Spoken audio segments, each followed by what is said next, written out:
নমস্কার বন্ধুরা, আমার চ্যানেলে আপনাদের সকলকে স্বাগত। আজকের ভিডিওয়ে আমি আলোচনা করব আইপিএলের কিছু আপডেটস নিয়ে, এবং সেই আপডেটসে অবশ্যই থাকবে আমাদের সকলের প্রিয় টিম কলকাতা নাইট রাইডার্সের আপডেটস নিয়ে। আজকের ভিডিওয়ে আমি আলোচনা করব 2026 সালের আইপিএলের জন্য যে মিনি অকশনটা হতে চলেছে, সেই অকশানে কলকাতা নাইট রাইডার্সের অকশন স্ট্র্যাটেজিটা কীরকম হতে পারে, কীরকমভাবে অকশন টেবিলে গেম প্ল্যান করতে পারে কলকাতা নাইট রাইডার্স। কারণ আমরা সকলেই জানি ক্রিকেট ম্যাচ শুরু হওয়ার আগে কীরকম টিম হয়, সেই টিমটা কিন্তু অনেকটা ডিপেন্ড করে অকশন টেবিলে জয়লাভের জন্য। অকশন টেবিলটা যদি তোমার ভালো যায়, অর্থাৎ যদি তুমি ভালো অকশন করতে পারো, ভালো প্লেয়ারকে যদি নিলামে কিনতে পারো, তাহলে কিন্তু তোমার টিম অটোমেটিক একটা মজবুত টিমে পরিণত হয়। 2025 আইপিএলের জন্য যে অকশনটা কিন্তু কেকেআরের একদমই বাজে হয়েছিল, তাই কলকাতা নাইট রাইডার্স ম্যানেজমেন্ট চাইবে যে 2026 সালের জন্য আইপিএলের যে অকশনটা আছে, সেই অকশনটা যেন কলকাতার ভালো যায়। তো আজকে সমস্ত আপডেটস নিয়ে আলোচনা হবে, তাই বন্ধুদেরকে রিকোয়েস্ট করব ভিডিওটা আপনারা শেষ পর্যন্ত দেখবেন। ভিডিওটা কিন্তু খুব ইন্টারেস্টিং হতে চলেছে, আপনাদের রিকোয়েস্ট করব শেষ পর্যন্ত দেখার জন্য। যদি ভিডিওটি ভালো লেগে থাকে অবশ্যই লাইক করে দেবেন, চ্যানেলে নতুন হলে চ্যানেলটিকে সাবস্ক্রাইব করে পাশে থাকা বেল আইকনটা প্রেস করবেন। তো শুরু করছি আজকের ভিডিওর মূল টপিক।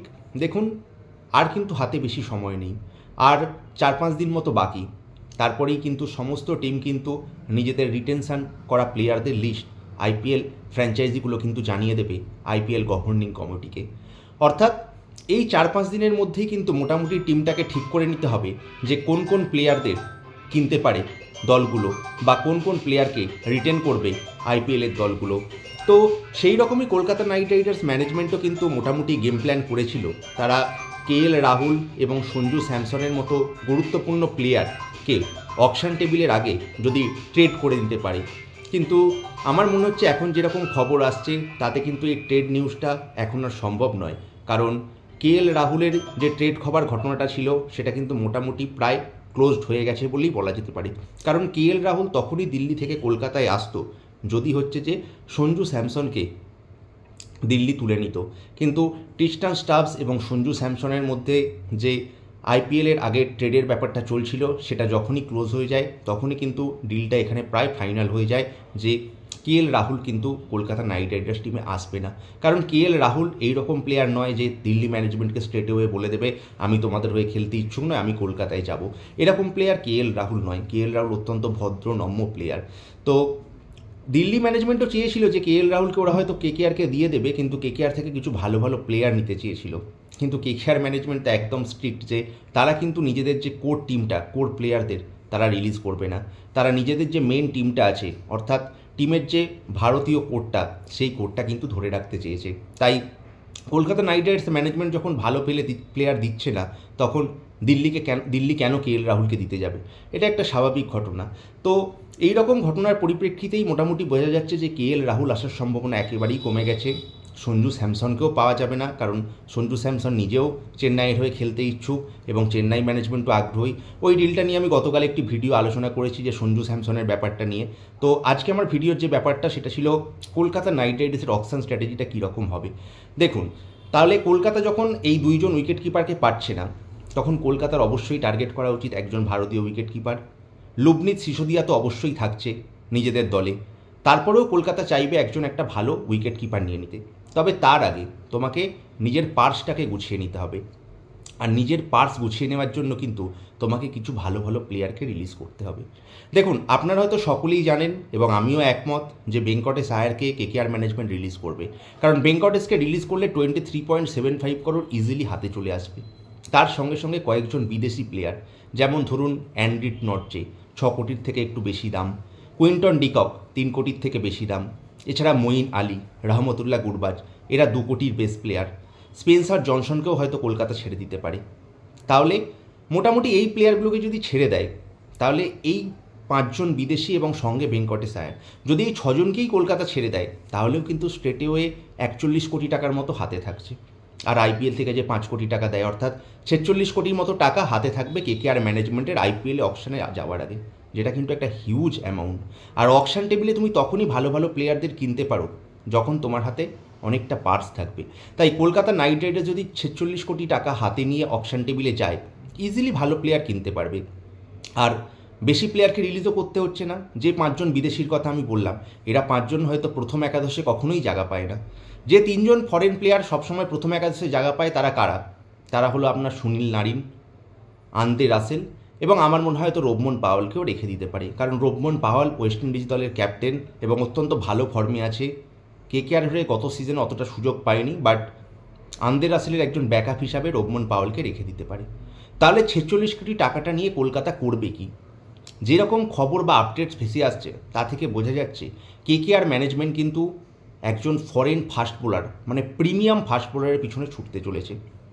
যেহেতু স্পেন্সার জনসন এবং অ্যান্ড্রিক নট্রিকে ছেড়ে দিচ্ছে, অর্থাৎ কোনো ফরেন ফাস্ট বোলার থাকছে না। তাই আমার মনে হয় কেকেআর যে প্রিমিয়াম ফাস্ট বোলারের দিকে যেতে চাইছে সেটা হলো 2024 সালে কলকাতাকে সেমিফাইনাল এবং ফাইনাল জেতানো সেই অস্ট্রেলিয়ান লেজেন্ড মিচেল স্টার্ক। এই মিচেল স্টার্কের পিছনে হয়তো কেকেআর ম্যানেজমেন্ট দৌড়াতে পারে, কারণ মিচেল স্টার্ক একজন বড় মাপের প্লেয়ার এবং তার আন্ডারে হর্ষিত রানা, বৈভব অরোরা আগেই খেলে গেছে। সঙ্গে যদি উমরান মালিককেও এবছরে আমরা পেয়ে যাই তাহলে কিন্তু একটা ভালো বোলিং লাইন আপ তৈরি হয়ে যাবে। এবং তার থেকেও যে ইম্পর্টেন্ট ব্যাপার সেটা হচ্ছে এত টাকা হাতে রেখে শুদ্ধ মিচেল স্টার্কের পিছনে খরচ করবে না। প্রধান টার্গেট হতে চলেছে ক্যামেরন গ্রিন। এই ক্যাম গ্রিনের কথা আমি বারবার বলে আসছি, মানে আমার হয়তো অনেকগুলো ভিডিওতেই আমি আলোচনা করেছি যে ক্যাম গ্রিন কতটা গুরুত্বপূর্ণ প্লেয়ার। তুমি ভেঙ্কটেশ আয়ার এবং কুইন্টন ডিকক এদের মোটামুটি যে টাকাটা আছে, মানে 27 কোটি মতো টাকা যখন জমে যাবে, এই 27 কোটি টাকা দিয়ে আমার মনে হয় ইজিলি তুমি ক্যামেরন গ্রিনকে কিনতে পারবে। আর যেহেতু সানরাইজার্স হায়দ্রাবাদের একটা ইন্টারেস্ট ছিল ক্যামেরন গ্রিনের ওপরে, কিন্তু যেহেতু সানরাইজার্স হায়দ্রাবাদ তাদের 23 কোটির প্লেয়ার হেনরিচ ক্লাসেনকে ছাড়ছে না, তাই সানরাইজার্সের হাতে কিন্তু টাকা থাকবে না। তাহলে কিন্তু কেকেআরের একটু সুবিধা হয়ে যাবে। ক্যামেরন গ্রিনের পিছনে ছোটার জন্য তেমন দলের কিন্তু টাকা থাকছে না। এই ভেঙ্কটেশ আয়ারের যে এতগুলো টাকা হাতে পাওয়া যাচ্ছে, এটা কিন্তু খুব একটা সাপে বর হয়েছে কলকাতা নাইট রাইডার্সের। এই টাকাটা দিয়ে কিন্তু ইজিলি এর সঙ্গে একটা ফরেন প্লেয়ারকে অ্যাড করার টাকাটা দিয়ে ক্যামেরন গ্রিনকে পেতে পারে। আর এই ক্যামেরন গ্রিনকে যদি একবার পেয়ে যায়, একবার ভেবে দেখুন, Andre Russell, Rovman Powell, Cameron Green, 3টে প্রিমিয়াম ফাস্ট বোলিং অলরাউন্ডার, সঙ্গে সুনীল নারিন। তারপর অবশ্যই কিছু উইকেট কিপারের দিকে যাবে, ফরেন উইকেট কিপার। আমি যেমন গতকালের ভিডিও দিয়ে আলোচনা করেছিলাম, ইয়ান স্মিথ যদি জেমি স্মিথ যদি অকশন টেবিল অ্যাভেলেবেল থাকে, জেমি স্মিথকে পাওয়া যেতে পারে। এছাড়া বেয়ারস্টো বলুন, কুশল পেরেরা বলুন, বা হচ্ছে যে আপনার টম ব্যান্টন, টিম সেইফার্ট, এদেরকে একটা বেস্ট প্রাইসে কলকাতা ইজিলি কিনে নিতে পারে। মোটামুটি অকশন টেবিলের স্ট্র্যাটেজিটা আমার মনে হয় কলকাতার এইরকমই করা উচিত, একজন ফরেন ফাস্ট বোলার প্রিমিয়াম এবং সঙ্গে ক্যামেরন গ্রিন। তো তাহলে কিন্তু টিমটা মোটামুটি ভালো গুছিয়ে নিতে পারবে। আর অবশ্যই কিন্তু একজন ইন্ডিয়ান উইকেট কিপার, আমি যেমন বললাম লুবনীত সিসোদিয়ার সঙ্গে একজন ব্যাকআপ উইকেট কিপার অবশ্যই কলকাতা চাইবে। তাহলে কিন্তু টিমটা খুব স্ট্রং টিম হবে। আর একটা স্ট্রং অকশন টেবিলের টিম মানেই কিন্তু কলকাতার সেই পারফরমেন্স। 2024 সালে যে আইপিএলটা জয়লাভ করেছিল, আপনি একবার ইন্ডিয়ান কোর্টটা ভেবে দেখেছেন?